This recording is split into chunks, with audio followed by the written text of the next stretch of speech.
Sizlar bilan bugun make-up tutorial qilamiz. Qani bo'lmasam ket. Birinchi o'rinda yuzimiz cho'lga o'xshab qurib ketmasligi uchun mana bu qizil suvdan sef olamiz va u yuzimizni har bitta nuqtasiga yetib borish uchun shapatlab tashlaymiz.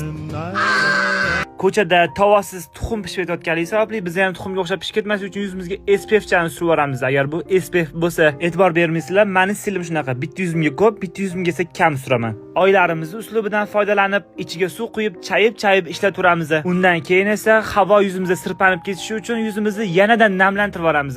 Ko'pchilik so'raysizlar-yu, so'raysizlar bilmayman. Qanaqa qilib yoz paytida ham makiyaj bunaqa oqib ketmaydi deb so'rasanglar, men SPF ga men qo'limdagi jigarrang narsani surib, aralashtirib yuzimga chaplashni boshlayman. Buni surishimiz uchun yuzimizga hech qanaqa gubka kerak emas. Qo'limiz bor va qo'limiz bor. Endi yuzimizni uyoq-buyoqlarini sal epaqaga keltirib olamiz va yuzimizga mana shu kattakon pomada, nomini bilmayman, kattakon pomadani martushkaga o'xshab surib olamiz. Aniq shu narsa yuzlik narsalar oqib ketmasligi uchun. Yuzimizdagi hamma narsani yedirib tashlaganimizdan keyin sekin astalik bilan ko'zimizdan bizani hamma ko'rish uchun yuzimizga yaltir-yultirlarni surib tashlaymiz. Stop! Videoni eng kulminatsion lahzasi keldi. Biz ko'zimizga ikkita chizuvcha chizamiz. Uzoqdan hamma birinchi bizani emas, labimizdan tanib olishi uchun labimizni qip-qizil qilib olamiz.